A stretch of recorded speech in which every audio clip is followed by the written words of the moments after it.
হেলা প্রিয়া, আমার প্রথম মাসের মাইনে দি তোমার জন্য ছোট্ট একটা গিফট। লাগবে না, কেন? আমি ফোন নিয়ে নিয়েছি।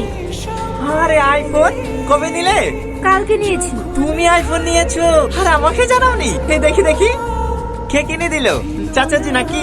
না, আমার হবু বর। আমি আবার কখন কিনে দিলাম? দেখে আর কি মেরো না, তোমার বোনও কিনে দিছে তাই না? না, আমার হবু বর। এসব কি বলতে বলবো একটু, কে কিনে দিয়েছে বলো না। আমি আবল তাবল বকছি না, আমার বিয়ে ঠিক হয়ে গেছে। সামনের সপ্তাহে আমার বিয়ে। তোমার বিয়ে মানে? আমার সাথে তো তোমার বিয়ে হওয়ার কথা তাই না? বাড়িতে তো সবাই রাজি, তাহলে আমার অন্য কারোর সাথে বিয়ে? আমি তো কিছুই বুঝতে পারছি না। না বোঝার যেখানে কিছু নেই। দাও তোমার ফোনটা দাও। দুটোই ফোন দেবে না, দুটো দামে 1000 টাকা পড়বে। তুমি কোনটা নেবে? আইফোন নেব। আর আমি কেন? সবাই আইফোন নেবে। ওইটাই, আমিও ঠিক এটাই করেছি। মানে? কিছুদিন আগে ছেলেটা আমাকে রাস্তায় দেখে। গত পরশুদিন বিয়ের প্রস্তাব নিয়ে আমাদের বাড়িতে এসেছে। ছেলেটা কলেজের প্রফেসর।